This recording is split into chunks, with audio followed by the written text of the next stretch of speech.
என்ன இன்கார்பரேட் பண்ணியிருந்தோம். வருகின்ற 5 ஆண்டுகளுக்கு மாநிலங்களுக்கு இந்த ஜிஎஸ்டியை அமல்படுத்துகின்ற காரணத்தால் அவர்களுக்கு வரி வருவாய் இழப்பு இருக்குமானால் மத்திய அரசாங்கம் ஈடு செய்யும். நீங்க பாத்தீங்கன்னா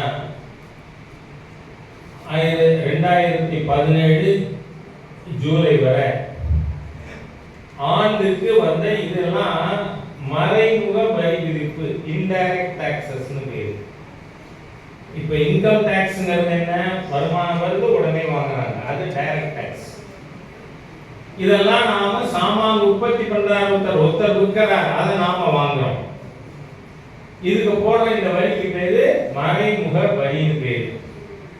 இந்த மறைமுக வரி ஒட்டுமொத்தமா இந்த நாட்டுல 2017 ஜிஎஸ்டி கொண்டு வரும்பொழுது எவ்வளவு தெரியுமா இருந்தது? ஆண்டுக்கு 7,19,000 கோடி. 7,19,000 கோடி.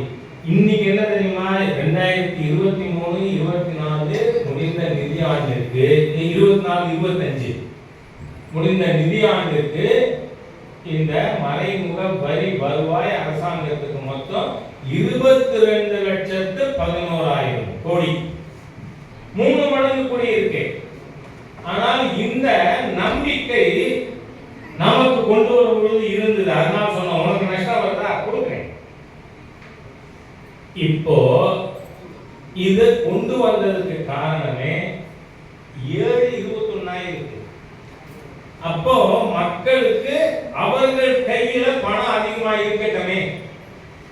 இப்ப நீங்க பாத்தீங்கன்னா 12% ஜிஎஸ்டி இருந்ததெல்லாம் 99% கூட்ஸ் அண்ட் சர்வீசஸ் ஒன்னு 5% ஆயிருக்கு, இல்ல 0 ஆயிருக்கு. அப்போ மக்களுக்கு என்ன ஆகும்? முன்னையெல்லாம் பொருளாதார ரீதியா என்ன சொல்லுவோம்? நீ எக்ஸ்போர்ட் ஆர் பெரிஷ், நீ ஏற்றுமதி செய்ய வீணா போயிடுவ, அப்படிதான் சொன்னோம். ஆனா இன்னைக்கு என்ன நிலைமை தெரியுமா?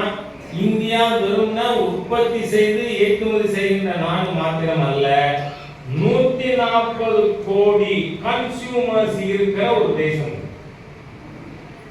140 கோடி மக்கள் கையில காசு வந்தா அவன் முன்னு கூட செலவு பண்ணுவான், ஏதாவது புது கன்சியூமர் டியூரபிள் வாங்கலாம், இல்ல பேங்க்ல அக்கவுண்ட்ல சேமிச்சு வைக்கலாம், நாளைக்கு குழந்தைகளுக்கு கல்யாணத்துக்கு படிப்பு வைக்கலாம்.